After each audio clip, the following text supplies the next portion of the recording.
eficiencia. Muy bien. Entonces, lo que estamos viendo en la clase pasada era más que nada la entropía. Digo que vamos a tener que repasar unas cosas que ya vimos el año pasado, pero está bien. Pues, como les comentaba, tenemos dos definiciones de la entropía, ¿no? Aquella que es la definición estadística, donde S significa, pues, entropía. Si no puedo- no, esto es lo que vamos a hacer aquí.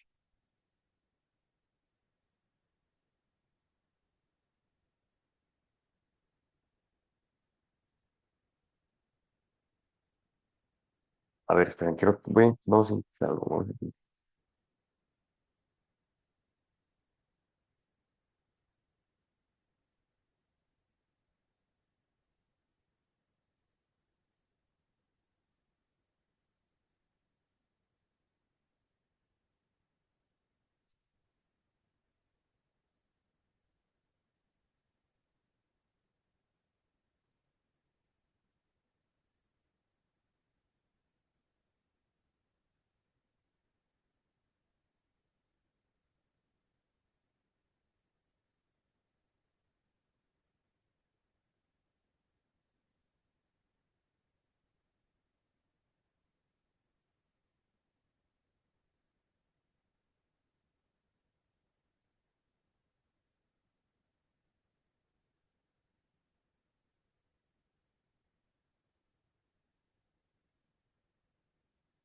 Seguimos normal entonces.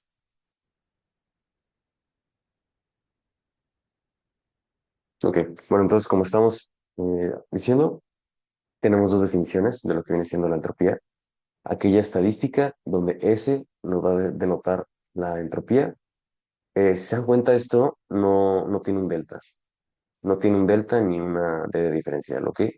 ¿Por qué? Porque esto nos va a dar la cantidad de entropía precisa, no como la otra que nos da el cambio de entropía.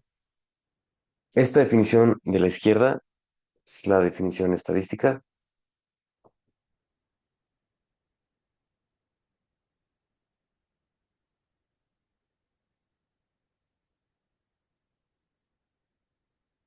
Ya les dije, S es entropía.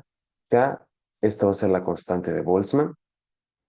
Ln significa logaritmo natural, logaritmo neperiano, o más sencillo incluso, logaritmo base E. ¿Ok? Y esta W son básicamente número de microestados, así se les conoce. Y ahorita en un momento vamos a ver qué es un microestado propiamente. Por su parte, la de la derecha es la definición termodinámica, en la cual vemos que en vez de darnos lo que sería la cantidad de entropía precisa, exacta que tiene un sistema, nos va a dar el cambio que ese sistema sufrió. Entonces sería nuestro ds, T es para la temperatura, y dq básicamente significa el calor del proceso reversible. ¿Ok? Si nuestro proceso es un proceso de expansión brutal, de compresión brutal o de cualquier cosa que le pase a nuestro sistema, de tal modo que no sea un proceso reversible, esta ecuación no aplica. ¿Ok? Tenemos que hacerlo de tal manera que sea reversible para que podamos usar este calor aquí.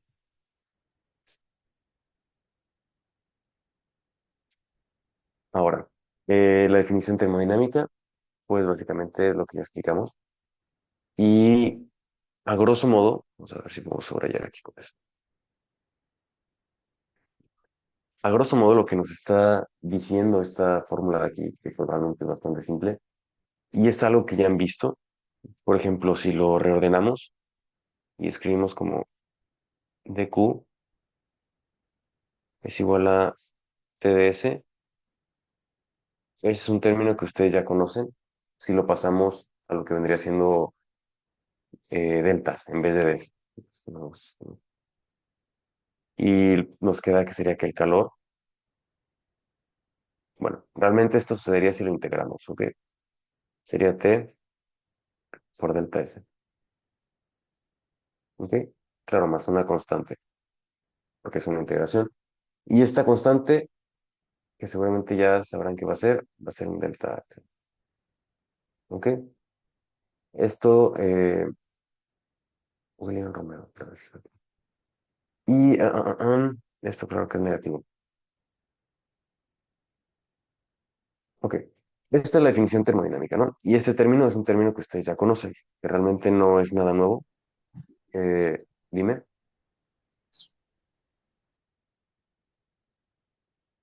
No, ok, nada. Entonces, este es un término que ustedes que no es nada nuevo. Realmente si lo reordenan, se van a dar cuenta que pues llegan a esto que está en la ecuación de... tac, no, esperen, esto no es- pongámoslo aquí. En la de la energía de Gibbs, es donde ustedes ya lo han visto. Tienen su delta H menos TDS, ¿ok? Y que pues esto no sería lo mismo, en todo caso, que poner menos el calor, ¿ok? Pero bueno, esto aquí no tiene que ser. Y llegamos a lo mismo, o sea, llegamos a la misma conclusión, solamente que estamos utilizando propiedades distintas. Claro que eso sería el calor de revolución, es algo muy de revolución de reversible, y es importante que se tome en cuenta. Entonces, esta definición termodinámica básicamente viene a partir del análisis del cambio en el potencial químico, que aquí está como lo pueden ver, ¿no? Tenemos un cambio en el potencial químico de nuestro sistema y esto pues básicamente nos causa que podamos definir la entropía como pues, el aumento de caos, por cierto, en cierto sentido, de nuestro sistema, a partir de la temperatura constante, tiene que ser constante, y el calor de reversible. Es lo que nos dice. Y es como la definición más común que van a ver en termodinámica, porque la otra que vamos a ver ahorita, si bien se utiliza, es un poco más complejo de aplicarlo a un caso real. ¿Ok? Aquí, para cuantificar lo que sería esta ecuación, o sea, porque recuerden que las Ds no son lo mismo que las deltas, ¿ok? Entonces, esta de aquí es un pequeño cambio, es muy, muy pequeño. Y esta aquí, pues, es un cambio ya cuantificable. Y al querer medir deltas en la vida real, pues es algo que nunca se va a poder porque son cambios infinitamente pequeños, infinitamente minúsculos, por lo cual procedemos a tomar las deltas, no las Ds. Entonces, si decimos cuantificar nuestra ecuación, vamos a querer pasar las Ds a deltas, ¿no? Y para esto, pues es un proceso muy sencillo. Simplemente tenemos que integrar. Entonces sabemos que la integral de ds se convierte en delta s. Aquí 1 sobre t, al ser constante, se puede sacar de la integral, como 1 sobre t multiplicando la integral de dq. Y pues dq, al ser simplemente la diferencial, lo integramos directamente y nos queda que sería q sobre la temperatura es igual a delta s, ¿no? Entonces, esto, después de integrarse, tenemos esa integral. Después de integrar esto, nos queda como delta S es igual al calor de reversible sobre la temperatura. Y es exactamente lo mismo, solamente que esta es la que ya nos sirve para hacer cosas. Ahora, una vez que ya tenemos esta forma, ¿qué podemos hacer?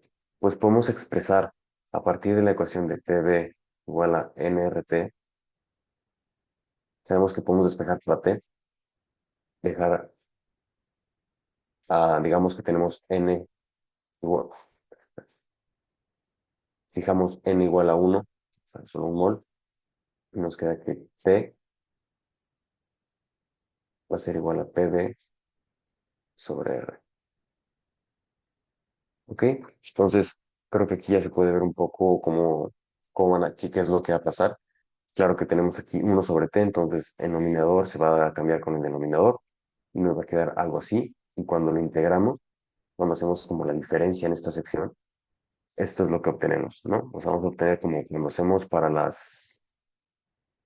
cuando pasamos de menos P de B, temperatura constante, y tenemos también pues el trabajo para las isotérmicas, ¿no? Que es el que ya se sabe. Es algo similar, solamente que se hace con la entropía. Y lo podemos ver así como entropía, cambio de entropía, así estándar, o cambio de entropía polar. ¿no? Pues aquí se da cuenta n variable y aquí n pues es igual a uno, ¿no? O sea, aquí está como disfrazada la n. Entonces, esto sería como lo que se tendría que hacer para cuantificar y realmente medir este cambio de entropía a partir del cambio de volumen y cambio de... bueno, también se puede poner como cambio de presión. En este caso solamente vamos a ver como cambio de volumen. Y esto es como la parte de la definición termodinámica, claro. Ahora, si queremos hacer como un problema más aterrizado, o sea, algo que ya se aplique, tenemos esto de aquí. Si queremos calcular el cambio de entropía para un proceso de fusión del hielo a 0 grados, es decir, a 273, pues sabemos que fusionar, bueno, fundir un bloque de hielo y convertirlo en agua, sabemos que esto va a ir acompañado de un cambio de entropía positivo. ¿Ok? Sabemos que es mucho más desordenada, en cierto sentido, el agua que un bloque de hielo sólido, por lo cual sabemos que lo que vamos a esperar de aquí va a ser mayor a cero. ¿Ok? Realizamos esta integral, claro que se puede realizar. Vamos a ver aquí cómo está el problema. Tenemos aquí el calor de fusión del agua y sabemos que es un proceso isotérmico, claro, pues para que nuestra T sea constante. Ah, ah, ah, ah. Y sabemos que al ser una entalpía de fusión, esto se va a realizar a presión constante también. Por lo cual podemos decir aproximadamente, o sea, claro que esto, la fusión, al ser un bloque de hielo y pasar a líquido, dado que el volumen que ocupa el líquido y el volumen que ocupa el sólido no es como tan drástico el cambio como lo que sería con un gas, se puede decir que en cierto sentido la presión es constante y que nuestra entalpía de fusión va a ser aproximadamente igual a nuestro calor, ¿no? Entonces, con esto podemos decir que el cambio de entropía de nuestro proceso va a ser igual a la entalpía de fusión dividido por la temperatura, ¿no? Claro que a esto le podemos agregar una C y va a depender de las condiciones que tengamos. En este caso, si hacemos el proceso tal cual así, aquí me parece, probamos esto y aquí en la siguiente, si se dan cuenta, es lo que tenemos. Vamos a dividir la entalpía de fusión sobre la temperatura, sustituimos los valores aquí y falta un paso. Bueno, y ya nomás es calcularlo, ¿no? Con la calculadora lo ponen o si quieren hacerlo mental. Y pues tienen que obtener el valor de lo que sería la entalpía, el cambio de entropía de pasar de sol, del hielo al agua, ¿no? Y así de simple es, o sea, realmente no tiene gran complejidad esta sección de cómo calcular los cambios de entropía. Sin embargo, el que lo sepan es importante, porque muchas veces vienen como preguntas, o sea, vienen muy ligados a los cambios de fases y procesos en los cuales le van a dar como entalpías de fusión, entalpías de vaporización, etcétera, etcétera. Entonces, usualmente les van a dar las fórmulas, claro, en el contexto de las Olimpiadas. Pero si nunca han visto cómo se aplica, si nunca han como, visto cómo es que funciona esta fórmula, se puede complicar. Entonces, ya que saben cómo, más o menos cómo se aplica, pues seguramente si les sale una fórmula así en algún examen, en algunos de la nacional o algo, lo van a poder resolver muy seguramente. ¿Ok? Continuando, tenemos aquí varios ejemplos al igual que tenemos el cálculo del trabajo para un proceso adiabático, para un proceso isovolumétrico, no isocórico, para aquellos isobáricos, aquellos isotérmicos, etcétera, etcétera. También se puede hacer para lo que sería la entropía. Por ejemplo, un ejemplo que tenemos, sabemos que, por ejemplo, en isobárico, nuestro trabajo es igual a cero, ¿no? Pues porque es isobárico, perdón, es en isovolumétrico. Sabemos que cuando tenemos el trabajo bueno, un proceso isovolumétrico, trabajo es igual a cero.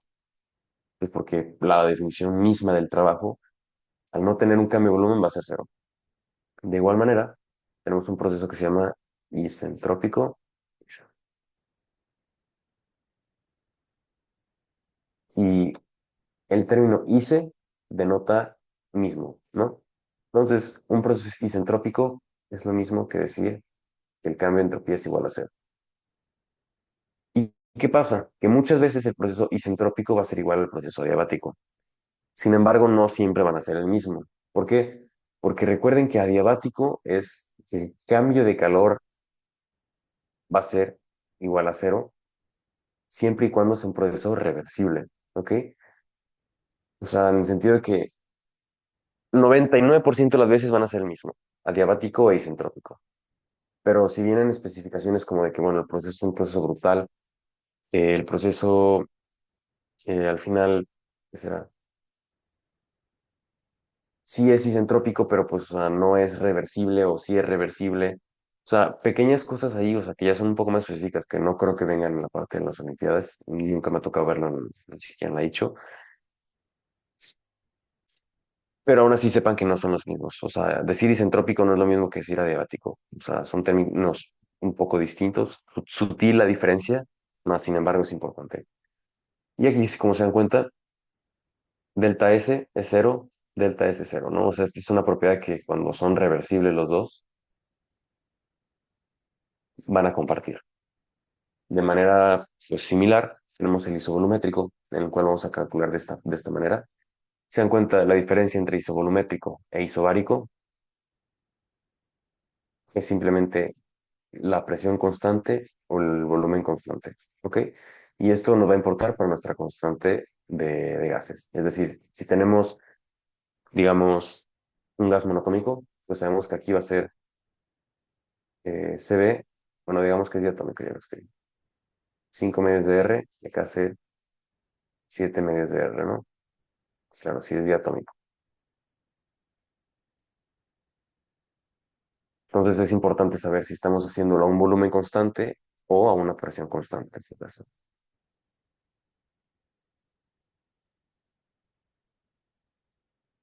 Finalmente, acá abajo, dado que tenemos temperatura constante, hacemos proceso similar al desarrollo del trabajo isotérmico para el trabajo y vamos a obtener esta fórmula en la cual podemos expresarlo en términos del volumen o en su caso en términos de la presión, ¿no? Que cuando es presión pues va a estar invertido.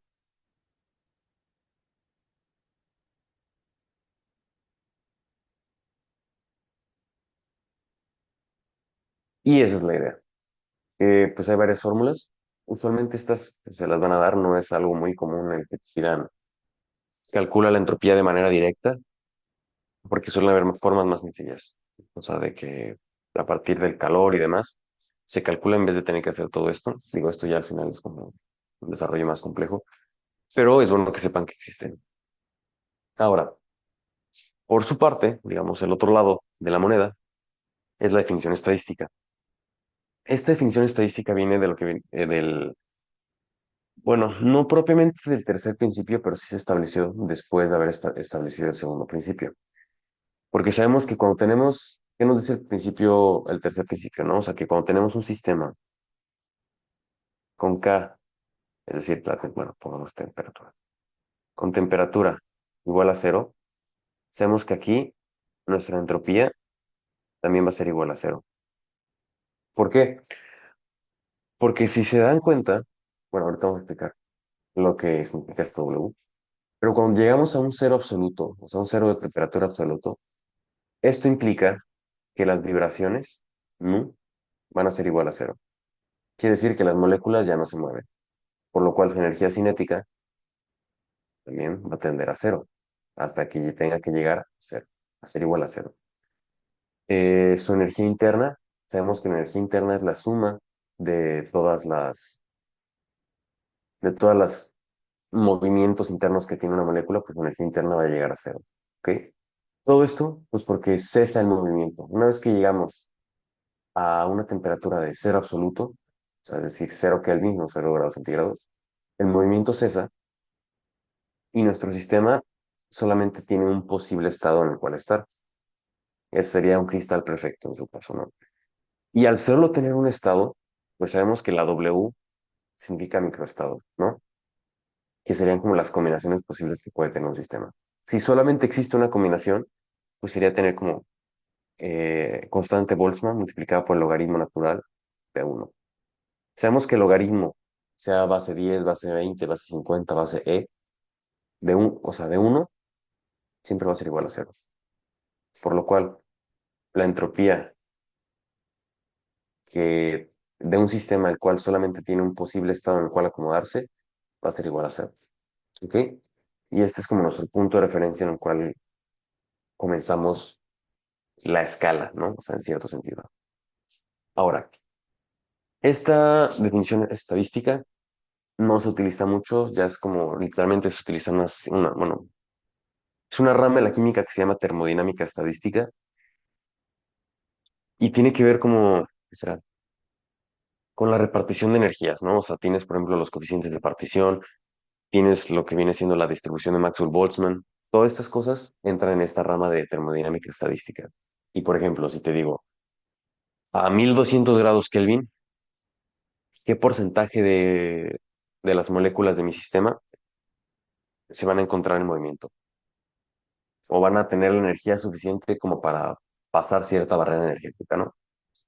Ese tipo de cosas son con las que lidia la termodinámica estadística. Y es donde entra esta fórmula. Claro, que al ser esto los microestados, las combinaciones posibles que un sistema puede llegar a tener, sabemos que si tenemos una molécula, solamente va a haber un posible estado, ¿no? Si tenemos dos moléculas, vamos a tener una así, bueno, pongamos que es digamos que tenemos esta molécula y tenemos esta molécula, ¿no? Si hacemos las combinaciones, podemos tener una cajita que se ve así o una cajita que se ve así, ¿ok?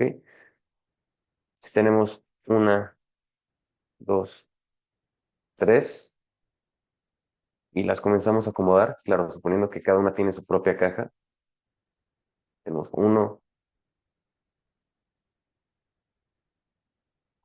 tenemos dos,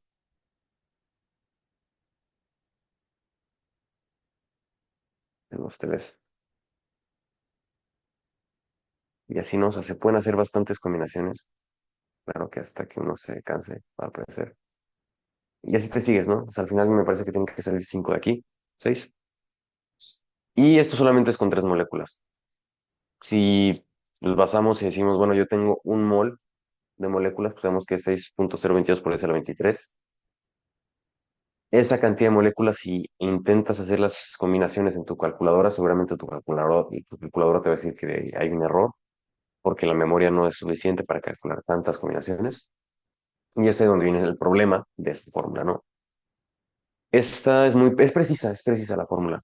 Sin embargo, el problema no es propiamente de la ciencia, bueno, de la teoría, sino que ya es un problema más de ingeniería, el poder calcular y ser capaces de calcular todos los microestados posibles de un sistema. ¿Ok? Pero a nivel teórico, esta es la que, digamos, es más exacta. O sea, si queremos calcular la entropía precisa de un sistema, si queremos calcular la entropía de Isaac, de Ángel, de Ismael, de Cristel, de quien queramos, en teoría podríamos, pero yo estoy seguro que estamos todos de acuerdo que estamos conformados por más de un mol de materia, más de tres partículas, por lo cual llegar a los microestados de esa cantidad de partículas es una cosa bastante compleja, entonces no se utiliza cada tanto. Sin embargo, es muy precisa. Bueno, esta es una W, pero también bueno, W u omega, o sea, realmente es una variable, no, tampoco es muy grave que le llamen W.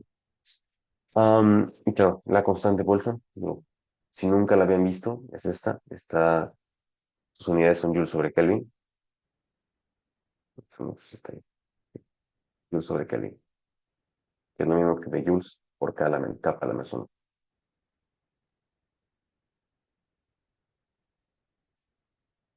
Y esta es la constante Boltzmann. Y así de simple, ¿no? O sea, son fórmulas bastante sencillas, no requieren mucho tiempo para comprenderse. Sin embargo, el ya cómo utilizarlas sí es un poco más tardado y ya requiere un poco más de trabajo, pero vale la pena aprenderlas. Sobre todo porque esta sí puede aparecer en alguna olimpiada. Sí he visto en algunos entrenamientos que se pone así. Aquí está un poco más como vamos a ahondar en lo que son los microestados. Aquí los denotamos como W. perdón, omega minúscula. Y bueno, esta imagen me encanta tantísimo. Parece, bueno, ahorita no vamos a revisar. Pero esta es como una manera de ilustrar lo que son los microestados. Si se dan cuenta, aquí, si tenemos, tenemos, tac, tac, el número de microestados que tenemos son todos estos de aquí abajo, ¿no? Vamos a ponerlo aquí. W son estos porque no están los ejes. El número de microestados, bueno, de macroestados son estos, ¿no? Y sabemos que cada, digamos, macroestado va a corresponder a las combinaciones, que sabemos, pues, o sea, no sé si, bueno, espero que sí. Tenemos dos cosas en combinaciones,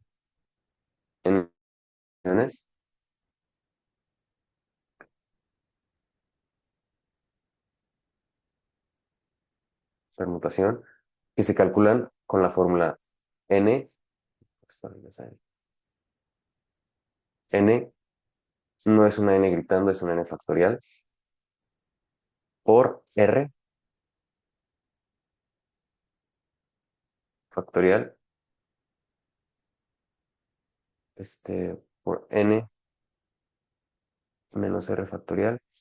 Aquí me puse una vez más. Estas son las permutaciones. Sin embargo, las combinaciones,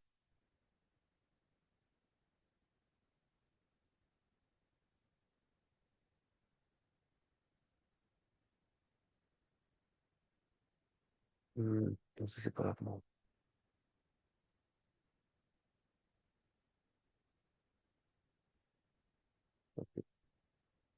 Habrá que escribirlo luego. Sin embargo, las combinaciones es casi lo mismo que una permutación, pero se le agrega un término extra. ¿Cuál es? Es R factorial. Ahora, no sé si alguna vez han visto los factoriales, si es primera vez que ven los factoriales. ¿Alguien de aquí no ha visto los factoriales o quiere que explique los factoriales rápidamente? O sea, que explique un poco más las fórmulas o queda un poco claro con eso. Yo no he visto factoriales. Perfecto, ahorita lo explicamos. Entonces, mira, un factorial, ¿qué es? Básicamente es una notación condensada. Ok, forma simple, ¿no? Pero simple, simple pero completa. Vamos a ver la explicación. Tenemos dos signos bueno, hay varios, pero hay dos que se van a utilizar mucho si hacen en la licenciatura, los van a ver. Tenemos notación sigma, notación pi. Esta es básicamente una suma, ¿ok? Es una sumatoria, nos va a indicar que vamos a sumar todos los términos que estén dentro de aquí. Y pi es básicamente un producto. O sea, en vez de decir A más B más C, A más B más D más X más Y más Z, vamos a hacer A por B por C por D por X, ¿ok? Es la única diferencia. Estos son dos. Y el factorial se puede expresar como también un producto pi, como si fuera una sumatoria, pero con el pi grande, ¿no? Y decimos, yo tengo un 4 factorial. ¿A cuánto equivale? 4 factorial es 4 por 3 por 2 por uno. 3 factorial equivale a decir 3 por 2 por uno. En, simplificando aún más, 3 por 2 6 por uno 6. 4 por 3 12 por 2. ¿Ok? Básicamente, esto es lo que nos dicen los factoriales. Si tuviéramos, por ejemplo, 100 factorial, claro que es, como se podrán dar cuenta, esto crece bastante rápido. Sería decir 100 por 99 por 98 por 2 por uno. Y así es como se calcularía el factorial de 100. ¿Ok? Es lo que nos quieren decir los factoriales. O sea, estamos simplemente multiplicando el número antes del signo de exclamación por todos los números que le preceden, sin contar el cero. Y ahora, si yo digo, por ejemplo, factorial de uno va a ser igual a uno por uno, ¿no? O sea, uno pues uno. Y una cosa que es importante, pero me parece que tal vez no sea evidente, el factorial de cero es igual a uno. Así de simple. O sea, no es que vayamos a multiplicar cero por cero, ¿ok? O sea, el factorial de cero no va a ser cero, el factorial de cero es uno. Entonces, claro que podemos llegar a la conclusión de que esto es igual, ¿ok? Pero esto es nomás como para que conozcan el límite de a dónde llega, hasta dónde llegan los factoriales,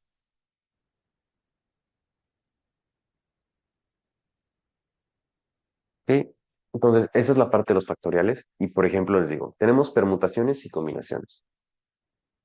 Aquí, n es el número total de elementos en nuestro conjunto, ¿no? Digamos que tenemos, un ejemplo simple, tenemos dos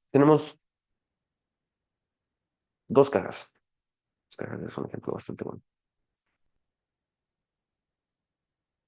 Tenemos dos cajitas y tenemos tres elementos, por lo cual n va a ser igual a 3, ¿ok? Suponemos que todos los elementos de aquí son iguales. Entonces, esta bolita es indistinguible de esta y estas dos son indistinguibles de esta, ¿ok? Es la misma bolita. R va a ser igual a 2. ¿Por qué? Porque tenemos dos espacios donde los vamos a acomodar. Entonces, si los comenzamos a acomodar, vamos a ver que tenemos, por ejemplo, podemos poner todas las pelotas en uno y nada en la otra. Tenemos aquí voy a anotar los estados que tengamos, ¿eh? Agregamos un estado, uno, borramos aquí.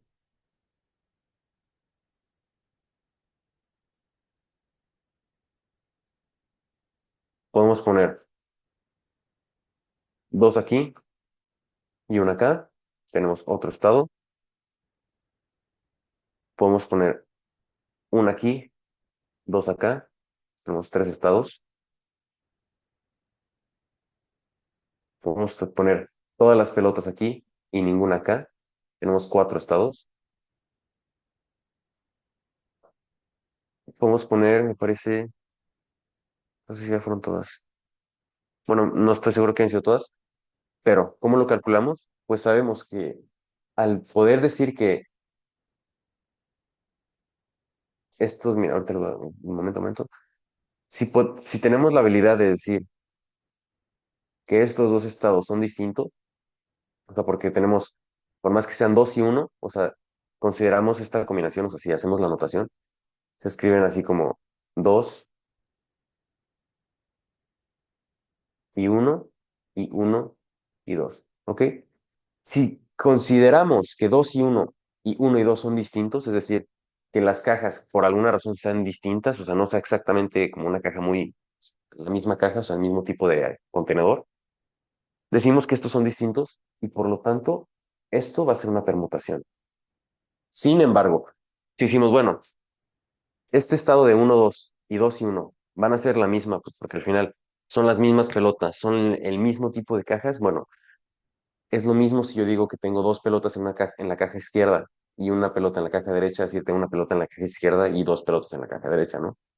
Esto al final no me interesa, o sea, son indistinguibles y lo que me interesa es como la distribución global de cómo se haga, ¿no? Si decimos eso, decimos son iguales estas cajas. Si decimos que dos uno es igual a uno dos,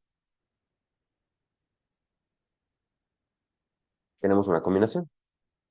Y si se dan cuenta, esto va a hacer que tengamos una cantidad de menor de formas de acomodar algo en una combinación que en una permutación. Es decir, una permutación siempre va a ser mayor. Bueno, no quiero decir siempre porque tampoco estoy seguro de eso, porque me suena que sí puede haber una excepción, pero hasta el 99% de los casos, una permutación sí va a ser más grande que una combinación.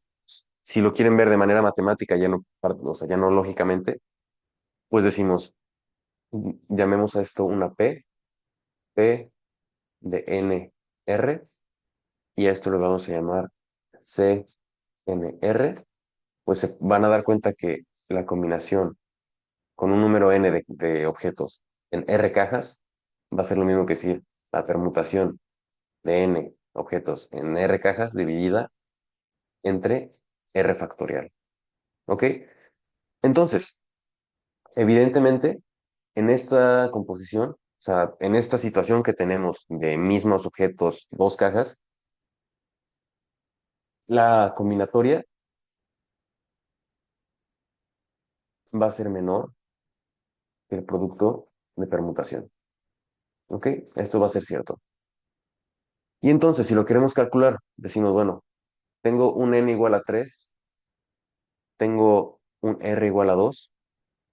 Y yo digo, bueno, como yo está diciendo que 2 1 no es lo mismo que 1 2, estoy trabajando con la permutación. Bueno, entonces yo quiero calcular la permutación, los elementos de permutación de 3 y 2. ¿Cómo lo hacemos? Pues ponemos 3 factorial dividido entre 2 factorial multiplicado por 3 menos 2 factorial. Simplificamos. Tenemos 3 por 2 por 1 dividido entre 2 por 1 multiplicado por, ya sabemos que 3 por 2, perdón, 3 menos 2 va a ser 1 por 1 factorial. Cancelamos el 2 con este, cancelamos, bueno, los unos porque quedan ahí, ¿no? Y nos queda que tenemos un total 3. Vamos a tener 3 permutaciones posibles en nuestro sistema. ¿Ok? Y esa es la idea, que al ser permutaciones vamos a tener 3. Perdón, esto lo hicimos en combinación. Mala mía, aquí le agregué el 2. Ok, ok, momento. Esto lo corregimos ahí. Con razón no daban los números. Bueno, entonces para que sea permutación es esto. Entonces sabemos que vamos a tener 3 y aquí el por 2 y por uno no les pasa nada, entonces realmente vamos a tener 6 permutaciones. ¿Ok? Y bueno, como ya vimos, o sea que realmente pues calculamos en realidad primero el de las combinaciones. Si lo ponemos, vamos a tener 3 factorial entre 2 factorial y pues por uno factorial, que es esto de aquí, nos va a dar igual a 3. Y eso es. ¿Te dan cuenta? Pues evidentemente 6 es más grande que 3. Los productos de permutación son más grandes que los de combinación. Esto es importante saberlo cuando vamos a asignar los números de microestados. ¿Ok? Si se dan cuenta, esta misma lógica que estamos hablando, voy a borrar, con la cual estamos tratando, decimos que aquí omega,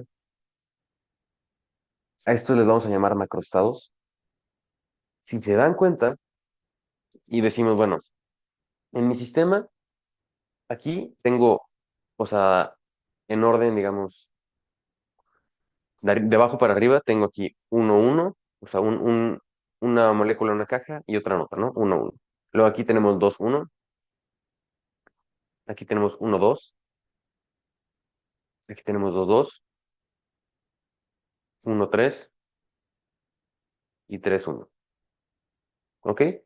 Entonces, si decimos, bueno, no importa cómo esté organizado el microestado en la caja, al final 2 uno es lo mismo que uno 2, pues esto al final solamente nos va a aportar un microestado, esto nos va a aportar un microestado, esto nos va a aportar dos microestados, etcétera, etcétera, ¿no?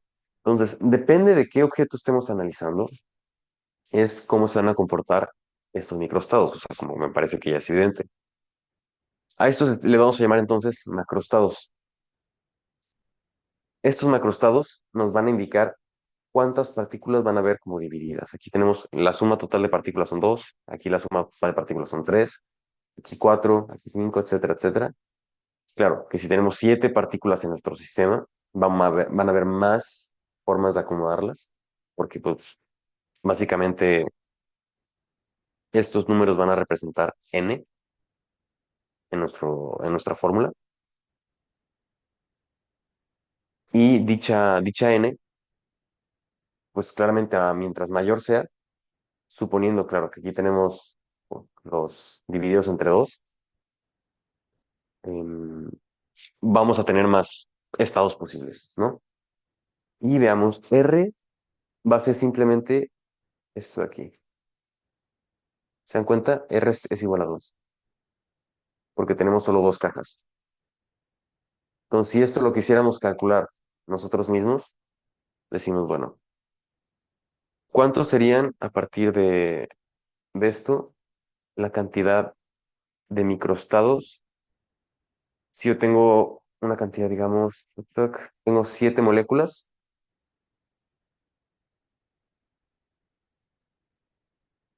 tengo R igual a 2, pues ponemos las dos cajitas. Aquí hacemos la división.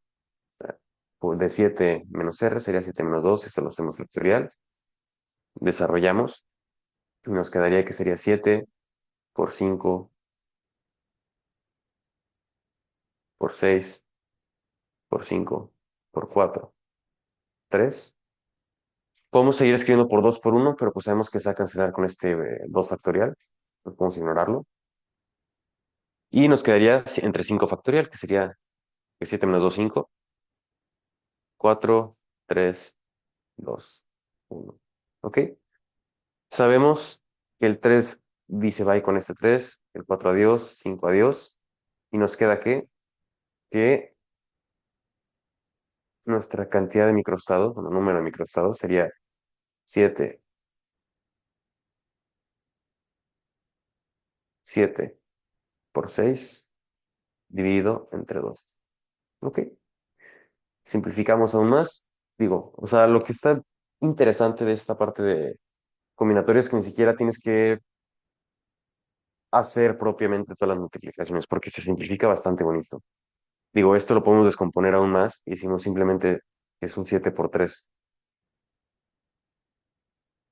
Listo. ¿Ok? Entonces, en este, digamos, si tenemos 7 moléculas y las acomodamos en dos cajitas, vamos a tener en total 21 microestados posibles. De cómo acomodarlos, por supuesto. Esto considerando que tenemos, que son combinaciones y no propiamente permutaciones. ¿Ok? ¿Queda claro esto de combinación, permutación o hay dudas?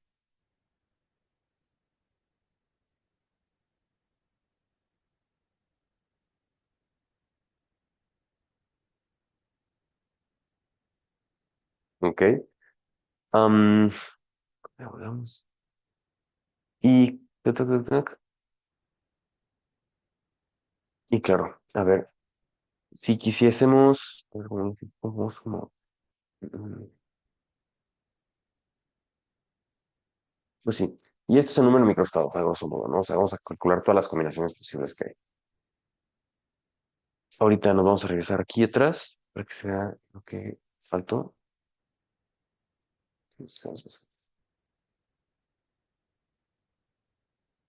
Ok. Y bueno, y este es como el desarrollo ya matemático, ¿no? O sea, básicamente lo que hemos estado ya hablando. Y decimos que pues los microestados, una vez más, van a ser la forma específica en la que las partículas se van a distribuir dentro de los compartimentos, siendo los compartimentos R, ¿no? Y las partículas, el número de partículas va a ser igual a n. Así de sencillo, claro, o n mayúscula, como quieran. Y si se dan cuenta, lo podemos también expresar así, como omega o W en este caso, de n y n1, y expresamos esto que sería la combinatoria, ¿no? Que si lo quieren expresar en notación de combinatoria, sería n1, perdón, n y n1. Y listo. Eso es como se calculan los microestados. Y claro, si se dan cuenta ahorita que estuvimos haciendo con 7 microestados, perdón, 7 partículas en dos compartimentos, llegamos a 21 microestados.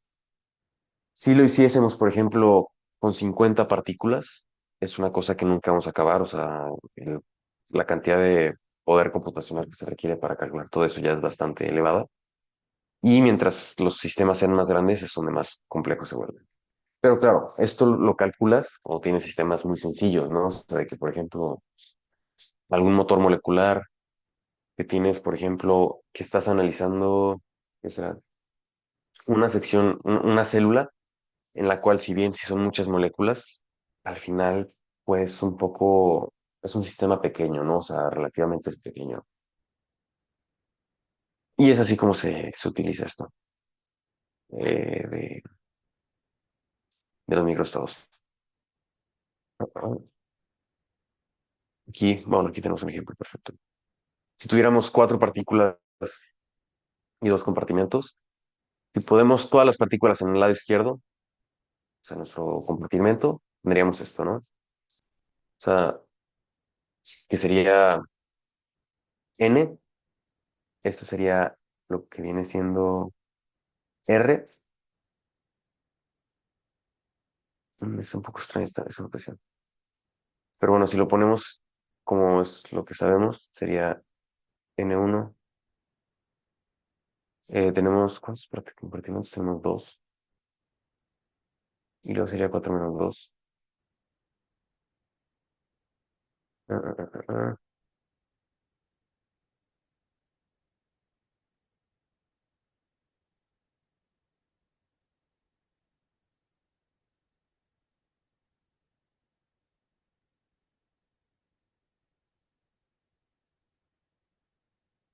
Ah, vale, ok. Espera, espera.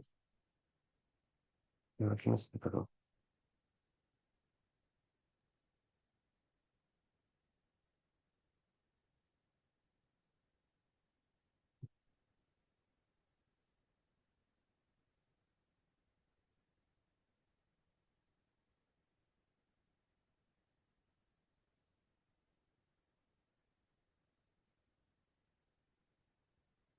A ver, espera un momento. Esto está. No sé qué pasó aquí.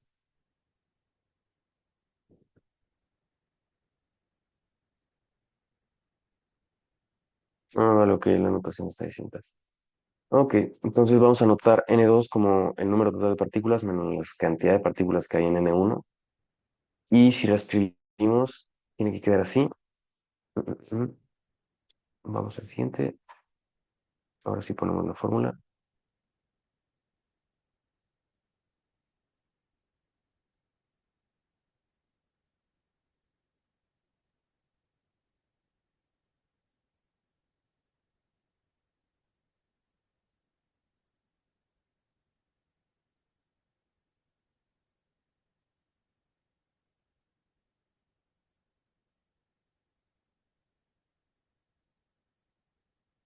Factorial y N1 factorial. Aunque sí que ese N2 está un poco extraño. Y bueno, pues si ponemos eso, pues ya ahora sí ya tiene sentido, ¿no? Entonces tenemos, si se dan cuenta, N, que sería nuestro número de partículas, 4 factorial. Si ponemos N1 aquí, sabemos que N1 van a ser igual a 4. Tenemos 4 partículas en el componente 1, en el compartimento 1. Son 4. Y pues aquí simplemente va a ser un 4 menos 4. Es decir, factorial de 0 igual a 1, ¿no? Y esto nos va a dar igual a 1. Vamos a hacer básicamente lo mismo con todos los demás. Y se van a obtener la cantidad total de posibles distribuciones de lo que sería nuestro sistema. ¿Por qué? Porque se calculan los microestados, pero pues al mismo tiempo sí es una, ¿cómo le decimos? O sea, sí es bastante tedioso porque tienes que considerar muchos casos. Muchas veces se puede hacer, por ejemplo, una distribución tipo una pirámide y lo cuentas, lo haces geométricamente en vez de hacer como toda esta parte, digamos, matemática, porque sí se puede complicar. Digo, aquí solamente son dos componentes, perdón, dos compartimentos, 4 partículas, pero solamente son más, ¿no? O sea, tienes, por ejemplo, las moléculas, digamos, en una porfirina tienes pues ya por lo menos más de 20 carbonos. Y si quieres contar en qué carbono va a estar tu electrón, es tedioso. Pero de que se puede hacer, se puede hacer. Entonces tienes que calcular todas estas posibles probabilidades. Eh, 4, 0, 3, 1, 2, 2, 1, 3 y 0, 4. ¿Ok? Y todo esto lo vas a sumar y te tiene que dar 16. Pero ojo, una manera de hacerlo geométricamente es simplemente decimos 1, 2, no, espera. Supongamos que cada uno está dividido en dos. Ya tenemos nuestros cuadros. ¿No? Así. Esto sería 1, 2, 3.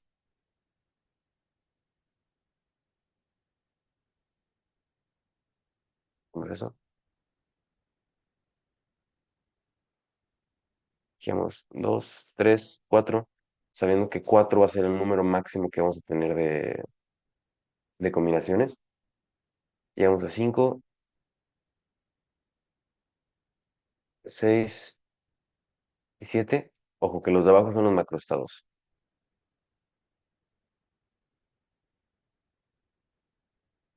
Y si los contamos, nos tendría que dar 16 en el 13.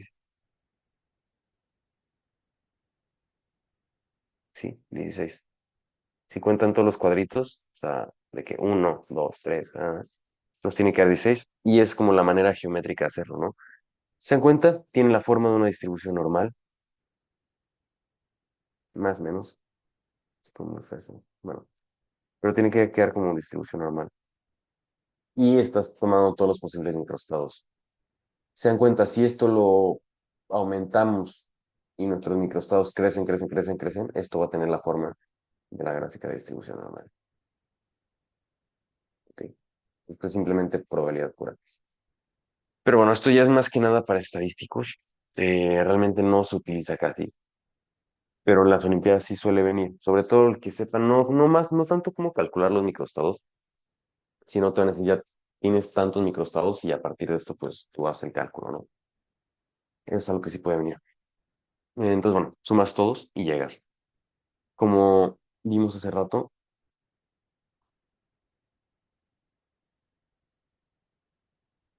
aquí con la fórmula de la definición estadística, vamos a tomar cada microestado y lo calculamos. O sea, lo inyectamos. ¿Ok? Si queremos calcular la entropía vamos a salirnos a las imágenes para que sea más gráfico. Si queremos calcular la entropía de esto de aquí, de esta sección, vamos a hacer S es igual a kappa, logaritmo natural del número microestado 6. ¿Ok? Y digamos que queremos compararlo con, con este aquí arriba, ¿no? Y sabemos que estaríamos S1, estaríamos S2, kappa, logaritmo natural de 1. Entonces, bueno, no, vamos a hacerlo, pues lo comparamos con este de aquí, con el 4. Imaginen que estos son 4. Ok, no con este, con este. Y si decimos, bueno, ahora yo lo que quiero es calcular el cambio de entropía exacto de S2 a S1 sería igual a delta S. Simplemente vamos a hacer una resta. Nos quedaría kappa, logaritmo natural de 6, menos kappa, logaritmo natural de 4. Kappa se factoriza. Nos queda logaritmo natural de 6 menos logaritmo natural de 4. Los que han visto propiedades de los logaritmos saben que podemos hacer simplemente kappa por logaritmo natural de 6 cuartos. O sea, la división se simplifica como... La resta se simplifica como división. Y nos quedaría como kappa logaritmo natural de 3 medios. Y esto es el cambio de entropía. ¿Ok? A partir, claro, de la definición estadística de la entropía propiamente. Esa es la idea, ¿no? Que tiene esta fórmula. Cuando tienes estados muy pequeños, o sea, no tienen mucha complejidad, puedes llegar a estos cálculos de manera rápida, no tienes que buscar el calor, o sea, buscas propiamente la entropía de manera directa. Y claro, multiplicas por kappa, por la constante, y llegas a tu resultado tal cual. Si se dan cuenta, es una energía, bueno, una entropía, perdón, súper pequeña. O sea, si lo multiplicas por un mol, te va a dar que serán 12 joules sobre Kelvin por mol. Es algo muy poco, pero es algo. O sea, es lo que aporta la entropía. La entropía normalmente es muy pequeña y pues aquí se dan cuenta que es un sistema de 4 átomos muy pequeño. ¿Ok? Digo 4 átomos bueno, porque también podría ser 4 moléculas. Digamos que es un sistema en el cual tenemos, en vez de 4 átomos de hierro, tenemos 4 bencenos, ¿no? Suponiendo que cada uno es indistinguible del otro, son exactamente iguales todos. se puede calcular también para moléculas más grandes.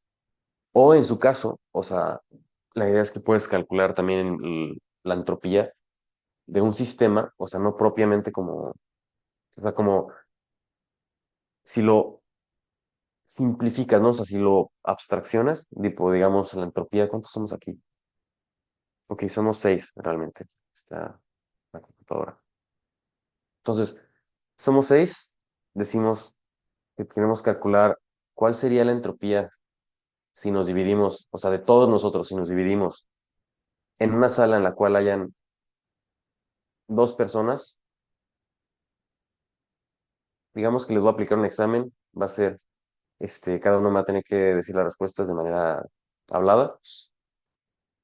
Va a ser una sala en la cual voy a estar yo y el que voy a estar reprobando, y va a haber otra sala en la cual van a estar otras cuatro personas esperando. Estoy bromeando, ¿eh?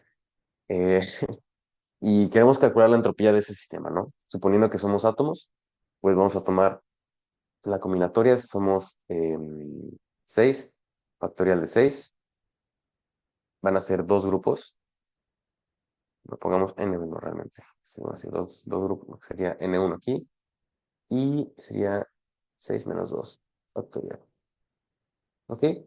Calculamos la entropía y sería 6 por 5, esto va a ser 2 factorial por 4 factorial, entonces dejémoslo 6 por 5 dividido entre 2, ¿ok? Que es lo mismo que decir 3 por 5, que es lo mismo que decir 15, ¿ok? Entonces, el número de microestados posibles para nuestro sistema, de 2 o sea, en el examen y 4 esperando, claro, estoy suponiendo que yo también sea intercambiable, ¿no? O sea, que cualquiera de ustedes pueda ser de profesor y nos pregunta cualquiera de nosotros, ¿no? O sea, suponiendo eso, una permutación, eh, de elementos exactamente iguales, vamos a tener 15 posibles, ¿ok? Y claro, que se pueden poner a jugar más con combinaciones y demás, estadística, es muy bonito, pero para lo que nos interesa ahorita es esto, ¿no? O sea, que sepan cómo calcular a partir de la fórmula de combinatoria el número de microestados de un sistema muy pequeño y que sepan que lo podemos aplicar. Vimos que tenemos, ¿cuántos dijimos? 15. Pues si queremos calcular la entropía de nuestro sistema, vamos a multiplicarnos por la constante Boltzmann y el logaritmo natural de 6. Y listo, hecho. Es básicamente lo que se hace siempre.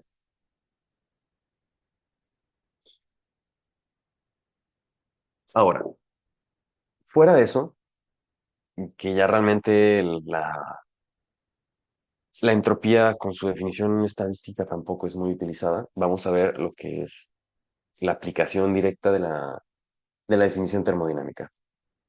Si se dan cuenta, cuando tenemos, por ejemplo, un contenedor lleno de agua y sumergimos un metal a 100 grados centígrados, sabemos que por principios termodinámicos, la temperatura del bloque de metal va a ser igual a la temperatura del agua en equilibrio, ¿no? Cuando lleguemos al equilibrio. Tienen que llegar a un equilibrio termodinámico eventualmente. Entonces, un equilibrio termodinámico, es decir, un cambio de calor, o sea, se va a estar intercambiando calores, nos va a hacer que lleguemos también a un equilibrio, bueno, claro, un equilibrio en temperatura, pero para llegar a esto sabemos que la entropía va a cambiar, porque sabemos que el agua, si está a una temperatura baja, va a subir. Y por ende, al subir la temperatura de esto, el caos interno que va a haber en el contenedor va a aumentar y por ende su entropía también. Y sabemos que nuestro bloque de metal al estar a 100 grados y bajar a, no sé, a 25 grados de temperatura, pues sabemos que también su entropía va a bajar. Entonces tenemos un cambio de entropía. Y este análisis se llama el cambio entrópico cuando tienes sustancias en contacto, ¿no? Claro que podemos leer todo esto y es como lo que habían visto, ¿no? O sea, de calorimetría que vimos en los primeros días, que tienes, lo sumerges y terminas calculando. la temperatura final, la temperatura de equilibrio, y se va a calcular algo muy similar, ¿no? Eh, Podemos leer esto, pero eso es lo que quiero explicar. Se utiliza esta fórmula. Esta ustedes ya la conocen. Estoy seguro que también en el bachillerato la deben de ver. Este es bastante común. Y supongamos, ¿no? Este es nuestro despeje para la temperatura final. Sabiendo que aquí esto corresponde al calor absorbido por el agua y esto va a ser el calor liberado por el metal. Ok.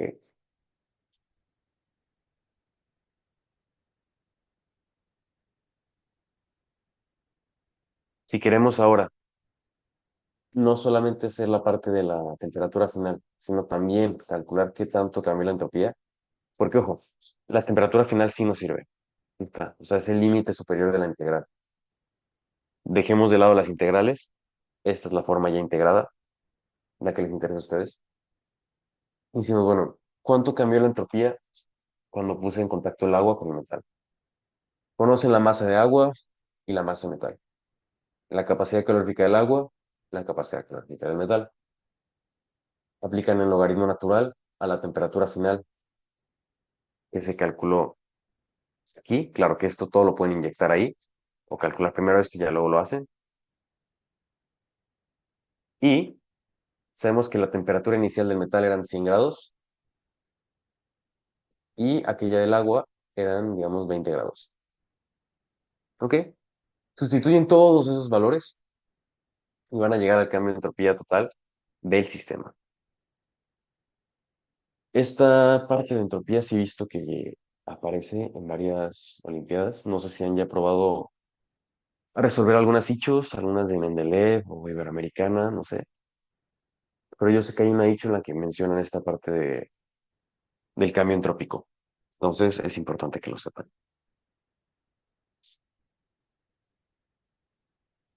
Como ejercicio para pues, mostrarlo todo lo que se hace con esto, tenemos 1 kilo de agua, ¿ok?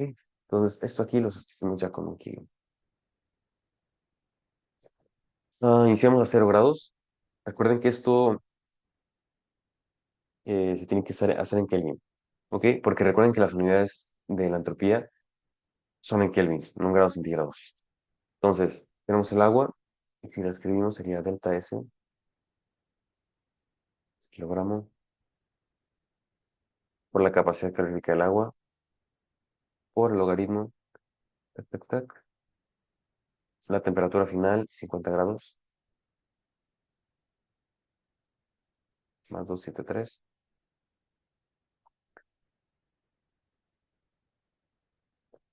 entre 273, porque pues es más cero.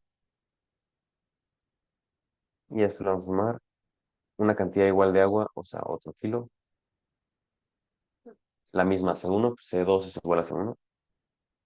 Por el logaritmo de 100 grados más 273 entre, no, perdón, aquí es 100 más 273. Y aquí arriba debe ser 50.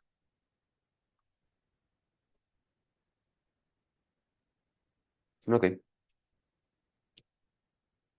lo ponen en la calculadora y les tiene que dar un resultado.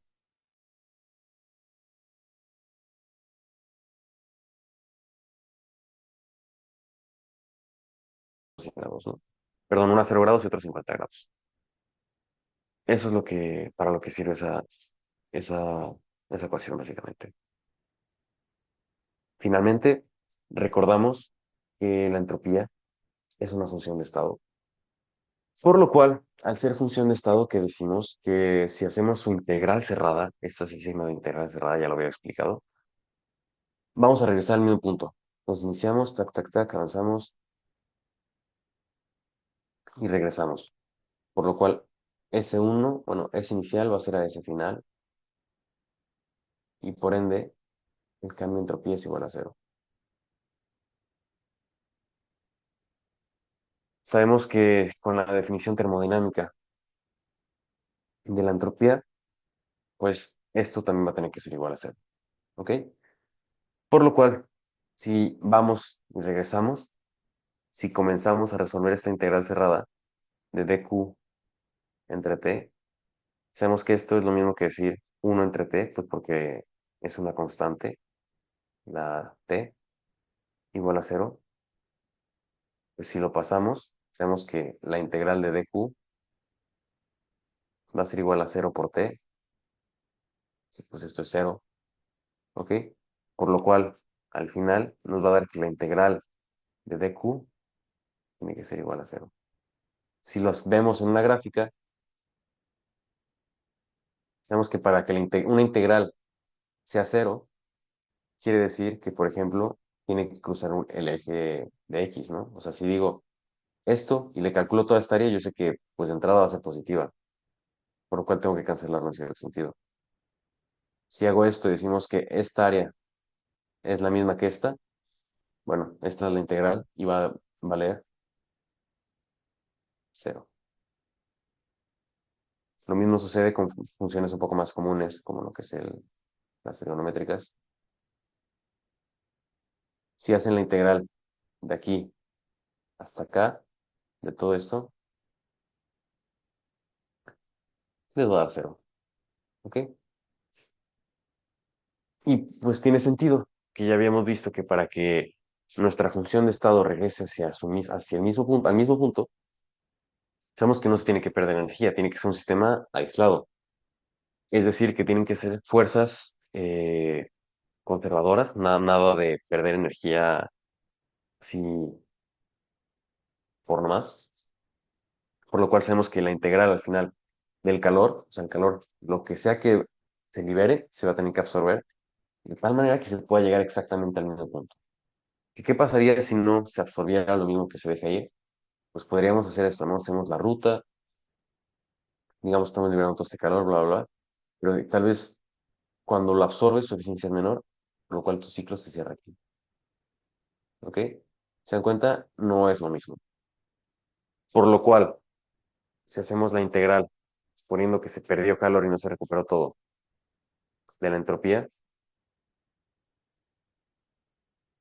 en esta situación no va a ser igual a cero. ¿Por qué? Pues porque el calor se perdió y va a tener un cierto valor. Vamos a llamarle ese valor C, una constante. Entonces, más o menos esa es la idea, ¿no? O sea, que tenemos muchas propiedades para la entropía, junto con las propiedades que ya hemos visto a las demás, de la entalpía, de la energía libre de Gibbs, etcétera, etcétera.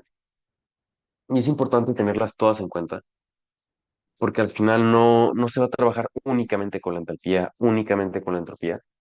Es todo un conjunto y mientras más avancen en química, en termodinámica, en física, se van a dar cuenta que están ligadas y bastante. Entonces no puedes hablar de una sin hablar de la otra en la mayoría de los casos, por lo cual es muy bueno, digamos, tener las bases claras, a lo que me parece a mí, por cierto, por supuesto. Ahora, hasta aquí. ¿Hay alguna pregunta de todo lo que hemos visto? O sea, antes de continuar, o todo queda, digamos, relativamente claro.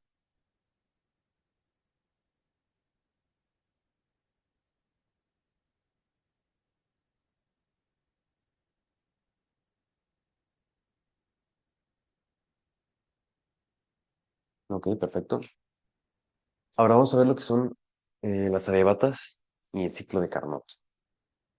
Carnot fue pues, básicamente un ingeniero francés bastante prominente, siglo XIX, y aquí está, ¿no? Se llama Sadi. No recuerdo, pero me parece que tenía cierta ascendencia árabe. No recuerdo si era totalmente francés, pero oh, no muy relevante. Am, y bueno, es un ciclo ideal. O sea, ideal, ¿por qué? Pues porque realmente todos estos ciclos, por ejemplo, Carnot, el ciclo contra, de Orm, contra de Orm, no sé, hay un montón, hay un montón. Pero todos estos ciclos usualmente son teóricos, ideales, por el simple hecho de que, por ejemplo, si dibujas el ciclo, se va a ver algo así. Y pues sabes que regresar al mismo punto es muy difícil porque estás perdiendo energía. O sea, pierdes energía por fricción, por rozamiento de campos, cualquier cosa, por calor. Entonces, realmente el ciclo se vería algo así, ¿no? O sea, que te pasas. Entonces, cada que lo repites, es, esto es lo que sucede. Claro, te mantienes en cierto margen del ciclo, pero a grosso modo esto es lo que estás haciendo cada vez que repites el ciclo. ¿Me explico? Y si lo pones, digamos, que dices, bueno, mientras mi ciclo esté en este punto, está aceptable, es lo que se hace. No se espera que tengas de que regreses, si tenías temperatura de 254,42, 42,85 Kelvin, que regreses exactamente al 85, ¿no? O sea, si llegas a un 64, llegas a un 20, claro, a veces es mucho más el cambio, es aceptable hasta cierto rango. Y bueno, este ciclo, ¿qué nos dice? Es un ciclo reversible, por supuesto, pues porque no se va a perder energía. Y se va a hacer, en teoría, en una serie infinita de pasos, infinitamente lentos, por supuesto. Y es lo que lo hace interesante, ¿no? Eh, este, digamos, ciclo, además tipo de ser bastante, ¿qué será? Además de tener propiedades interesantes, o sea, propiamente el ciclo por sí mismo, una cosa que nos ofrece es una manera de llegar a la máxima eficiencia de un proceso. ¿Por qué? Pues porque al utilizar isotermas de esta manera, digamos que logra una eficiencia bastante alta.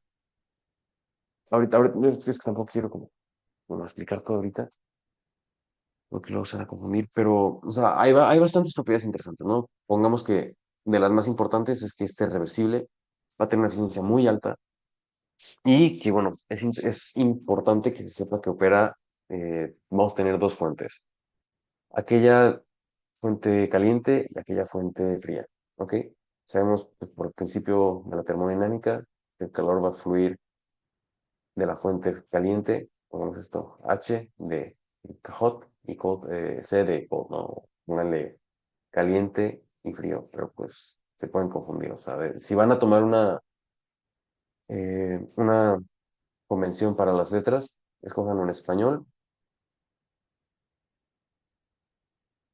o en inglés, porque si no lo van a confundir, ¿ok? Entonces, este ciclo vamos a tener una expansión isotérmica primeramente, vamos a ir, no, déjame ver si tengo la foto del ciclo, que seguramente está, ok. Así se ve el ciclo. Y estamos combinando dos de las dos de las curvas de procesos termodinámicos, digamos, de las más interesantes, ¿no? Las isotermas y las adiabatas. ¿Por qué interesantes? Porque nuestro plano, presión, vapor, no se van a ver ni planas ni verticales, ¿ok? Van a siempre tener una cierta pendiente y no es una pendiente como una línea, pues no es una pendiente lineal, ¿ok? Son pendientes que dependen, o sea, de más factores, no solamente decir al cuadrado o algo así. Entonces, en cierto modo son un poco más complejas de analizar también. Pero bueno, primeramente se tiene una expansión isotérmica. El ciclo cuenta con dos expansiones, bueno, dos transformaciones isotérmicas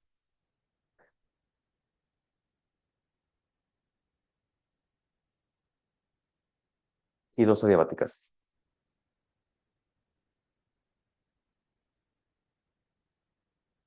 ¿Ok? De estas dos se subdividen, es una expansión, una compresión. Una expansión, una compresión. ¿Por qué? Porque pues al final inicias aquí en punto A, isotérmicamente te expandes al punto B. Del punto B te vas a expandir un poco más al punto C. Del punto C te comprimes hasta el punto D y de D pasas al punto A. Este es el ciclo de Carnot. Y a grosso modo así van a funcionar los demás ciclos. Puedes tener formas exóticas como este, puedes tener formas así, un cuadradito como este, o puedes a veces tener como, O pues, puedes tener un montón de cosas, o puedes tener a veces como algo así, en el cual esta de aquí, que sería como una hipotenusa, pero es una hipotenusa realmente como, no es un triángulo, es un decaimiento, creo que es logarítmico este. Eh, y aquí tienes, si es un gráfico de presión-volumen,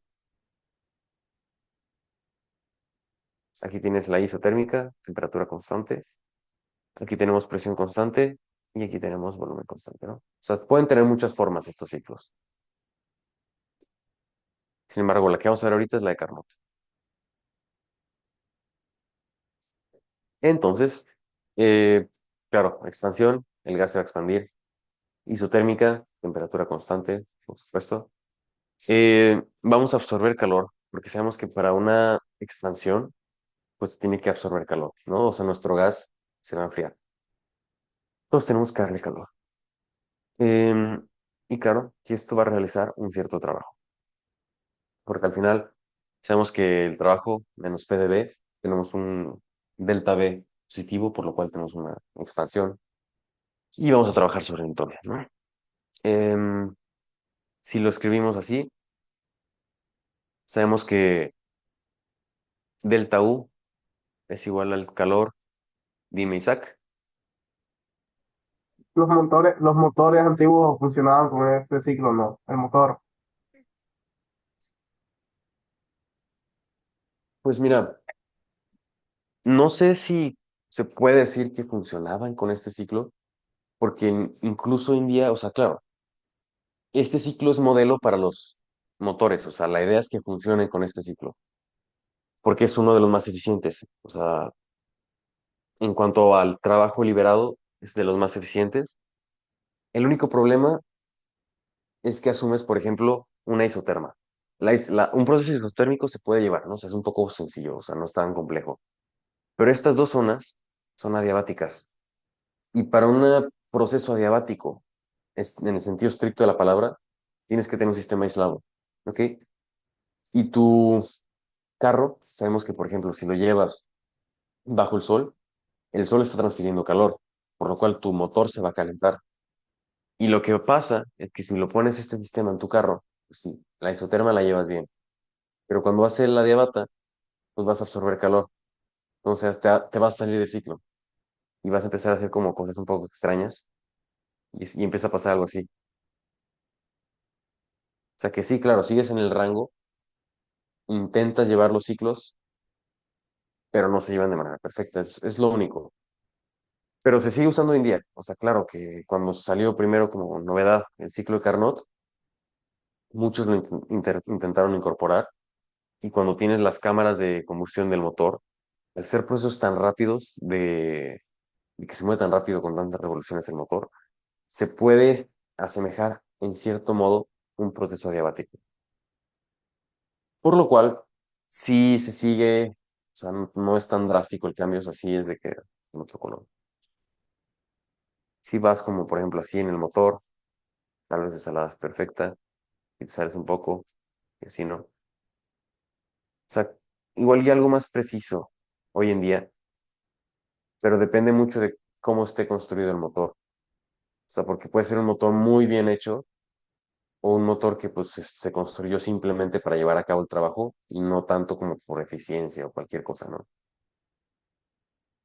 Pero si tú fueses a graficar cómo se ve un ciclo de Carnot, o sea, de que tú llevas los procesos y los graficas cada uno, o sea, conforme van pasando, tú obtendrías algo como esto. O sea, tú tienes tu gráfica digital y esto es lo que vas a ver en tu pantalla.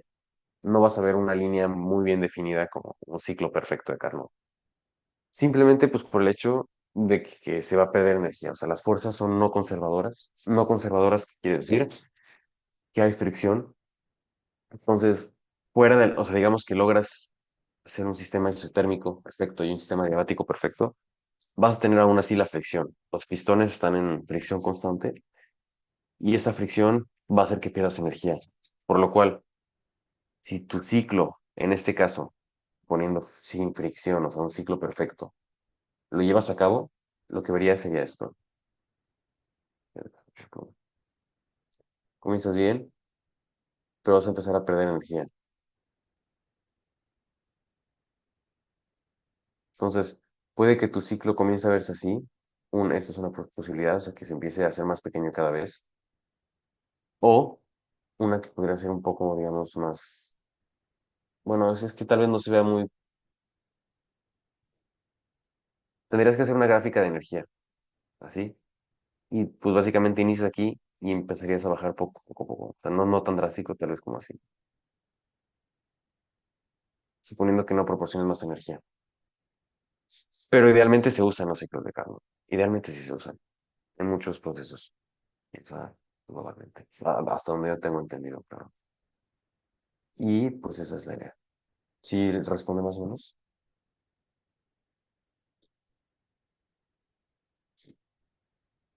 Isaac.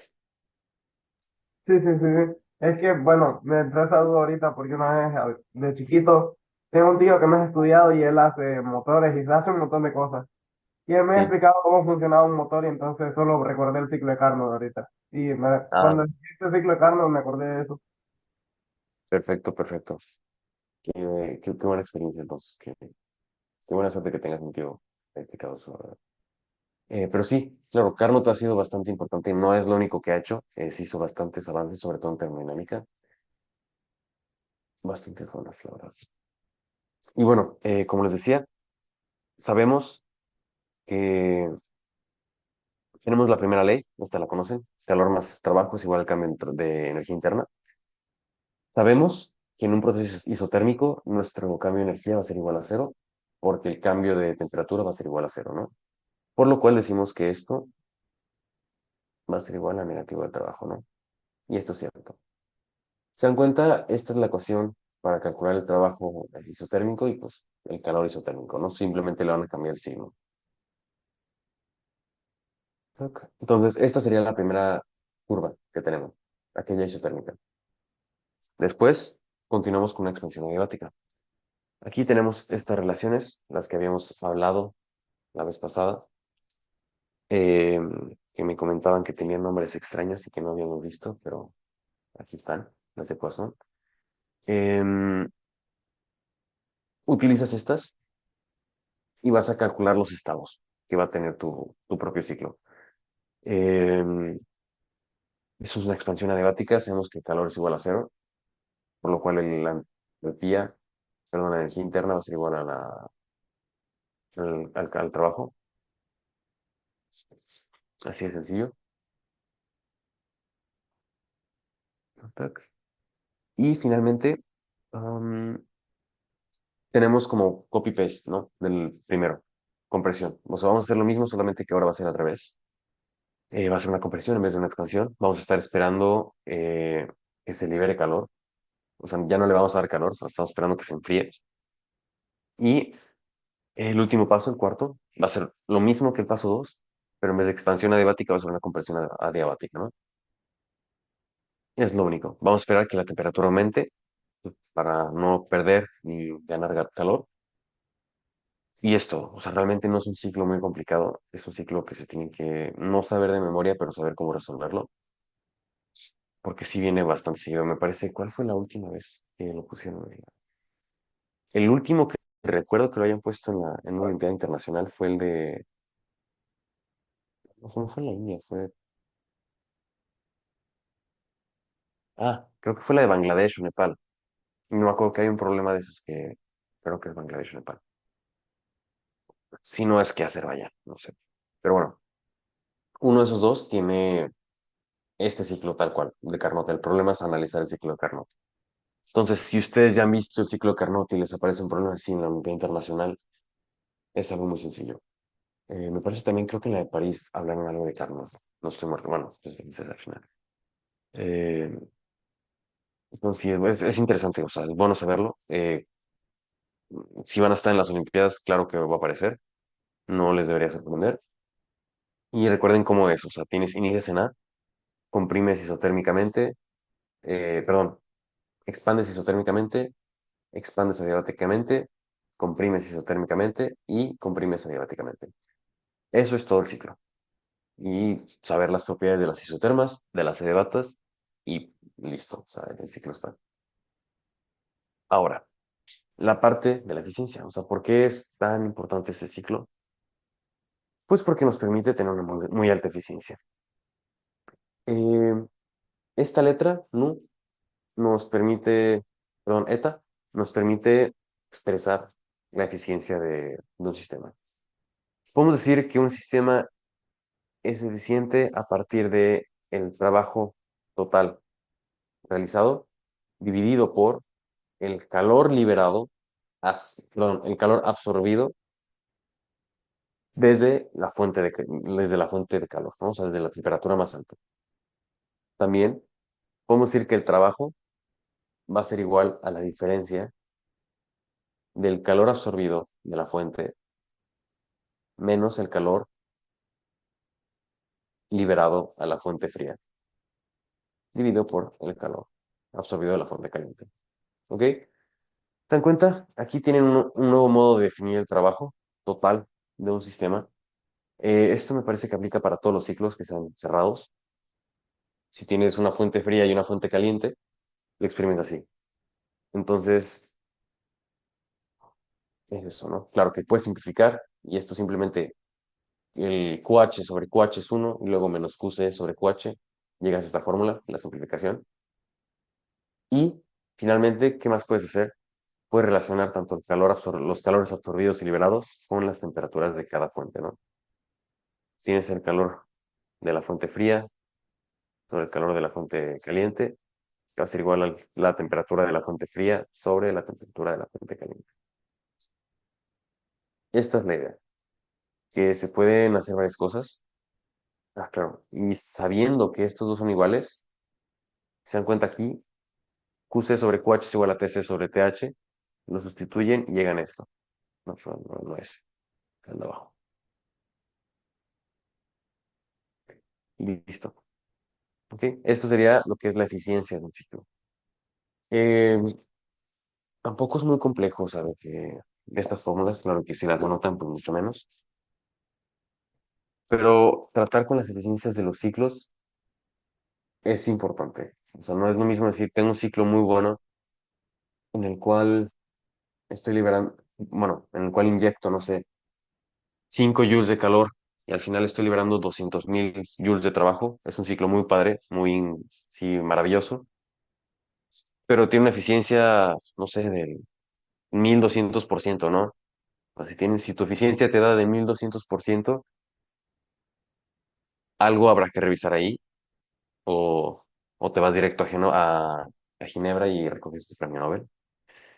Claro, si tienes una eficiencia de 1200%. Entonces, si no están listos para recuperar, para ir por su premio Nobel y tienen una eficiencia superior al 100%, pueden empezar a revisar si no se equivocaron en alguna suma, alguna multiplicación. Y si está correcto, pues platicamos y vemos que podemos gestionar ahí en Ginebra. Entonces, esa es la idea, que la eficiencia es importante. Esto, ténganlo por seguro, en los exámenes va a venir, la eficiencia va a venir. Usualmente les dan la fórmula, pero también, o sea, no es una fórmula muy compleja, ¿no? O sea, realmente te aprendes esto, sabes que el trabajo es la diferencia de los calores y sabes que eso es cierto, esta relación. Y a partir de eso tienes todo lo que necesitas saber para eficiencia. Basta. Y eso es muy importante, o sea, de verdad que es importante. O eficiencia negativa también. Bueno, bueno, esa eficiencia negativa no sé qué tanto, pero no creo que se pueda tampoco. No sé cómo puede ser negativamente eficiente, pero yo sé que, por ejemplo, en muchos exámenes de termodinámica, digo, para que no se sorprendan, ¿cuándo fue este examen? Tuvimos un examen de termodinámica que será hace como 2, 3 meses. Em, el examen era sobre 30. Eran 30 puntos totales del examen, ¿no? La media del examen de termodinámica estaba como en, ¿qué será? Bueno, dado que el examen es sobre 30 se necesitan 18 puntos para decir, sé el examen. La media estaba en 15 o 14 puntos. Y sorprendentemente, no sé cómo lo lograron, pero uno de mis compañeros sacó un -4. Entonces, -4/30 es un poco, es eficiencia negativa, la verdad. O sea, estudias para sacar algo negativo y dañar tu promedio final. Eso podría ser eficiencia negativa. Pero pasa, ¿eh? O sea, sí venía, esto de eficiencia venía, por supuesto. Claro que un poco más distinto, pero venía. Entonces, si se lo aprenden, espero no se saquen una descalificación negativa, o sea, que no sean eficientemente negativos en esa parte. Y sí, bueno, que la OF, pues Creo que en el, hablemos con Adal. Dime, creo que en el PA se puede sacar negativo. no te entendí nada.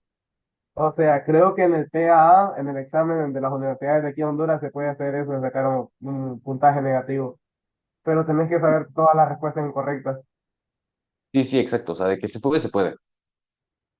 Pero digo, si asistes a las clases y tienes una mínima noción de, yo creo que lógica, por lo menos el nombre lo sacas bien y tu matrícula, ¿no? Pero bueno, así pasó y no es caso aislado, sucede seguido. En la universidad hay muchas calificaciones de llorar, pero pues, es interesante, entonces mucha suerte. Aprendan esto. Y vale, si te ganaste el premio Nobel, hablemos con Adal y, y vemos qué se gestiona. Ok. Bueno, aquí tenemos un ejercicio.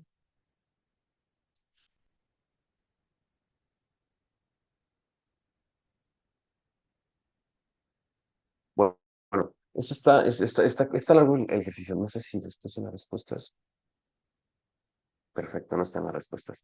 Entonces, esto va a ser tarea. Claro, como les dije, se los voy a subir a la plataforma. Eh, no es para que me lo miren ahorita, o sea, tienen tiempo. Entonces, tranquilos. La clase está grabada, entonces lo voy a explicar para que lo tengan. Nomás, denme un segundo, que aquí están diciendo los del comité.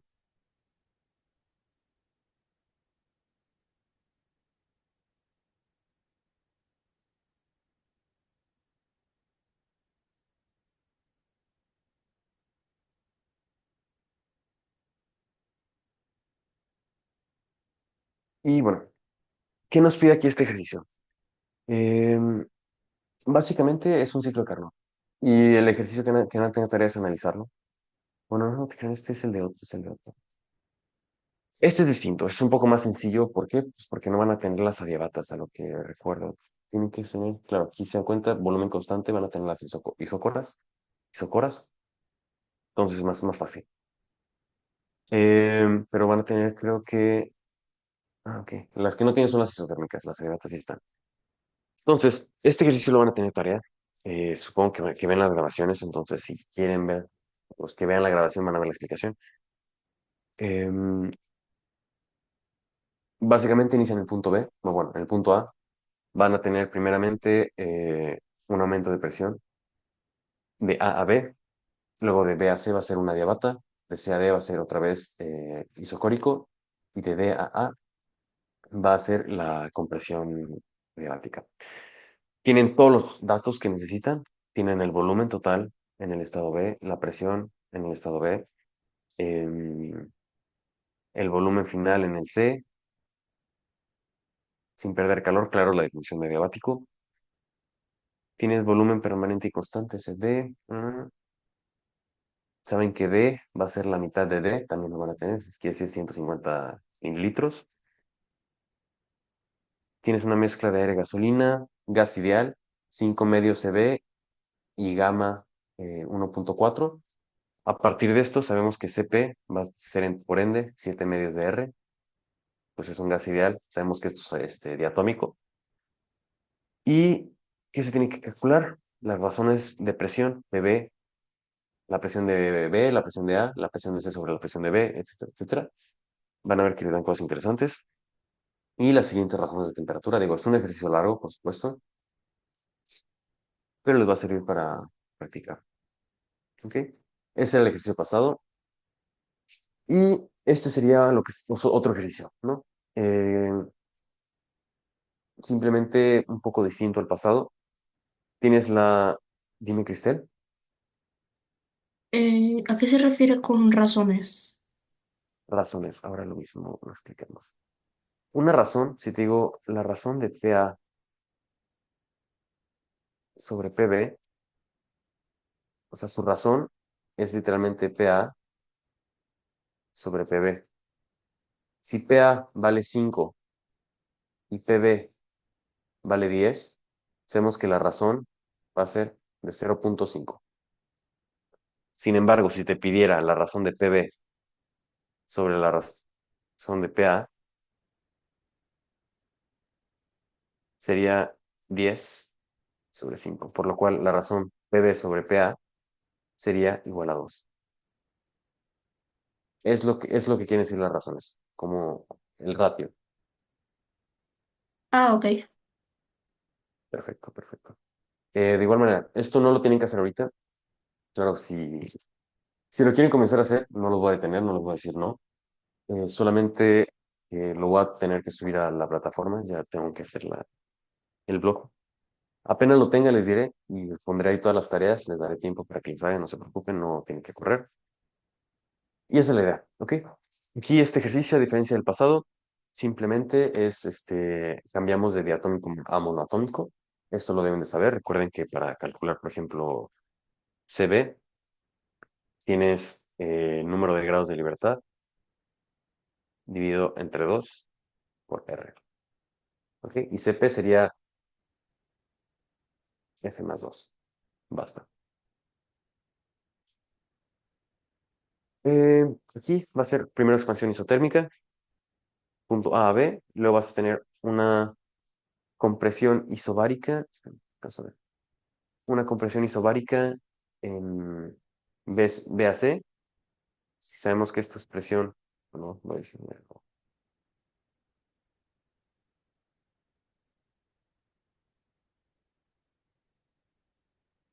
vamos, aquí tenemos nuestra isoterma, luego aquí tenemos nuestra compresión isobárica, del punto sería A, B, C, y luego tenemos una, una transformación isométrica, isocórica, aquí al final de la línea, del punto C al punto A.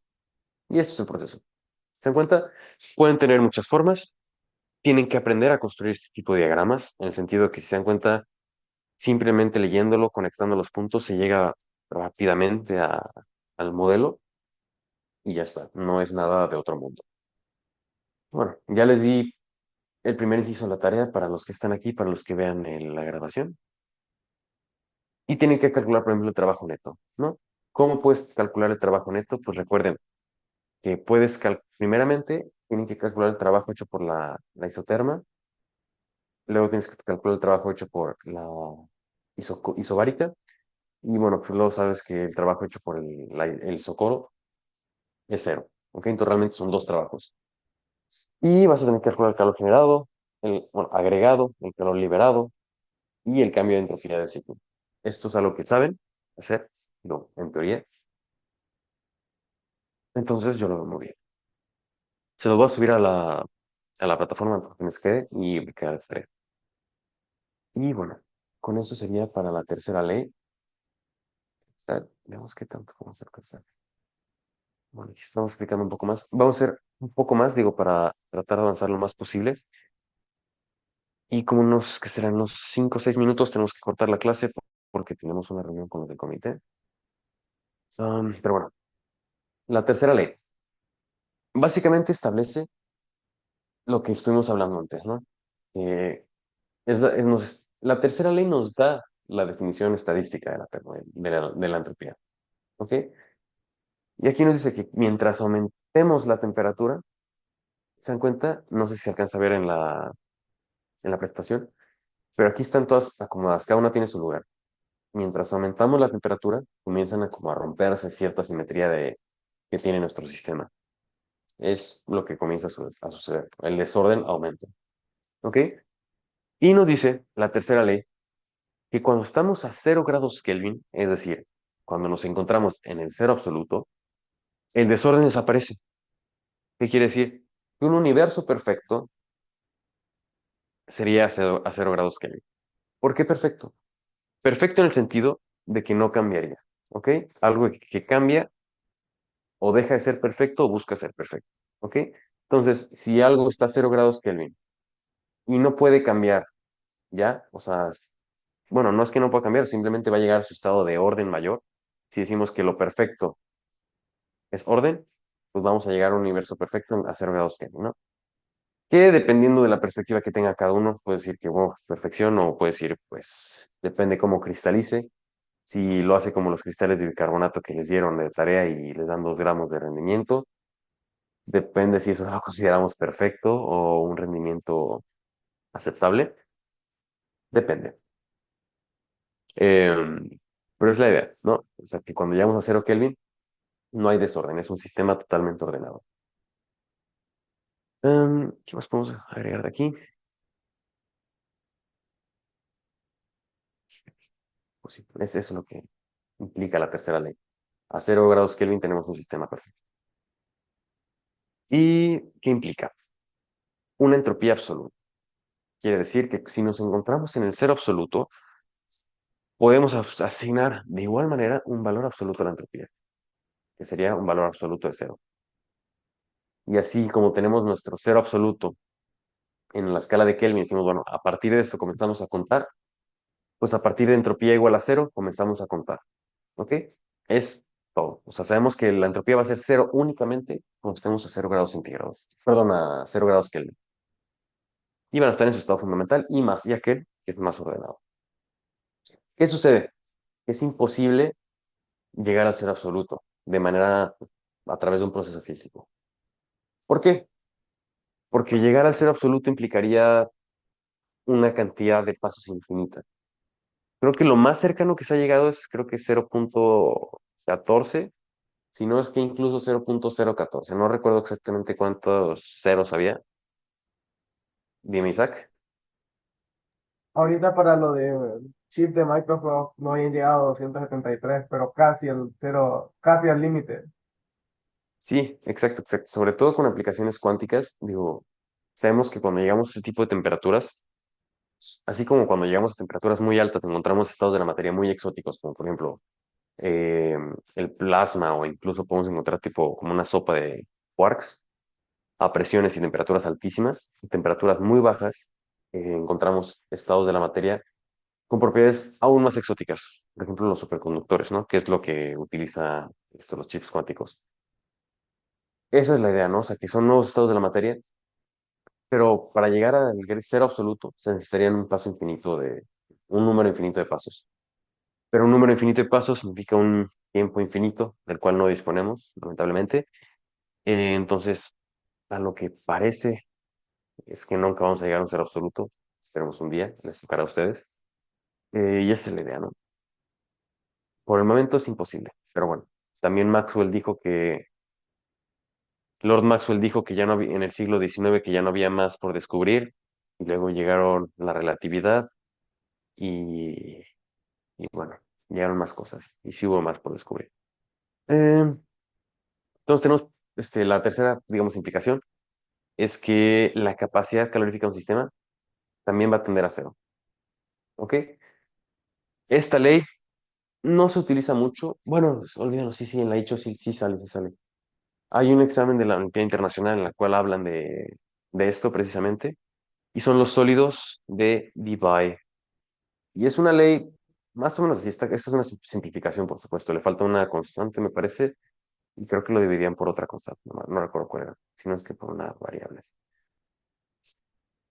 Pero la idea es esta, ¿no? O sea, que cuando tienes cero temperaturas muy bajas, tienes unos sólidos muy perfectos y sabes que su capacidad calorífica va a ser directamente proporcional al cubo, al cuadrado de la temperatura.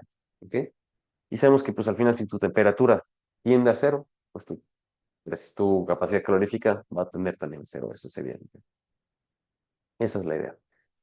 Esto de los sólidos de Bay, igual y podríamos verlos un poco más, pero yo creo que ya después de terminar como lo más importante, o sea, no ahorita. Um, claro, esto es también interesante. De manera análoga a lo que hacemos con con la entalpía de, de sumar Entalpías de reacción, es decir, productos menos la sumatoria de los productos menos la sumatoria de los reactivos. Lo mismo con las entropías. Se hace exactamente lo mismo, ¿ok? Y es exactamente igual de válido. Y si no me equivoco, también la ley de Kirchhoff. No, olvídalo, eso no, eso ya no.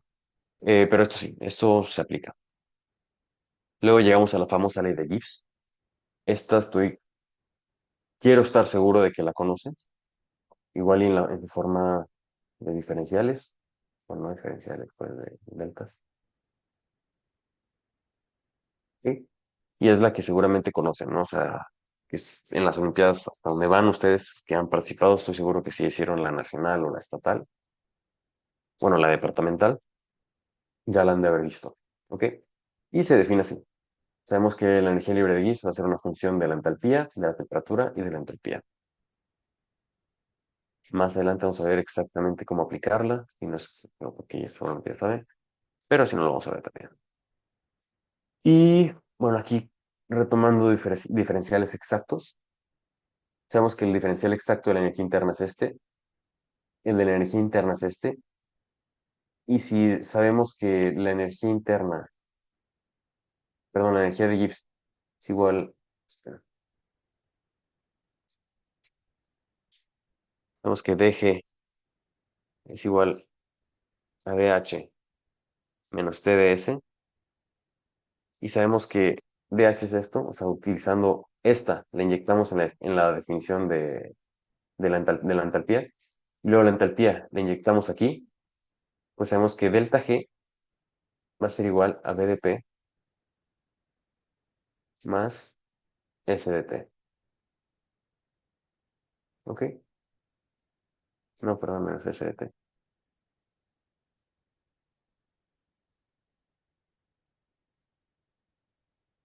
Menos SDT. Y esa es la idea. Que se puede llegar con diferenciales exactos también a otra definición de la energía, del cambio de energía de Gibbs, claro, a través de diferenciales y puedes encontrar otras relaciones que también serán interesantes. Por supuesto, esto escapa de lo que sería el objetivo bueno, un objetivo, por supuesto, de los temas que tenemos que cubrir, pero no les hace daño saberlo. O sea, que también con diferenciales exactos, si se ponen a jugar por ahí, van a encontrar relaciones bastante interesantes sin maneras de definir la entalpía y la entropía en función de cosas un poco extrañas, pero interesantes. Eh, y bueno, yo creo que aquí vamos a cortar la clase porque están bombardeándome con mensajes aquí en el comité y demás. Entonces, miren, nos quedamos en qué diapositiva está eso. Ya casi acabamos con termodinámica, realmente falta muy poco. Les voy a habilitar la plataforma, les voy a poner las tareas y les voy a avisar por el grupo cuando esté listo para que empiecen a subir ahí. Y vamos a continuar. O sea, en la siguiente clase yo creo que podemos dar la última parte de termodinámica y comenzar incluso con las primeras diapositivas del siguiente tema. Todavía no he decidido si vamos a comenzar con electroquímica, con cinética. Tal vez sea más fácil con cinética, que es un poco más rápido. O sea, lo podemos cubrir más rápidamente y así, pues cualquier cosa electroquímica no pasa nada, así queda un poco volando. Pero mientras más temas se cubran mejor. Entonces, vamos a tal vez iniciar con cinética la siguiente clase y luego ya con electroquímica. Em, no sé si tienen dudas, si tengan alguna pregunta, cuestión, aviso parroquial que quieran dar, o estamos todos claros y son libres de disfrutar su día.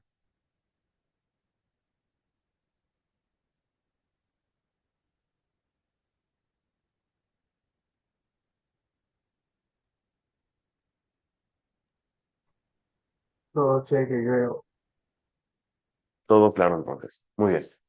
Entonces, que tengan excelente fin de semana, disfruten a su familia, disfruten el descanso o pongan a estudiar. Yo estudiaría. Y cualquier cosa, cualquier duda, me manda mensaje. Ahí tengo todas sus tareas. Si las estoy anotando, están revisando, estoy revisándolas. Apenas tenga las notas, se las voy a compartir y ya todo revisado, ¿no? Entonces, gracias por estar aquí y pues nos vemos la siguiente semana.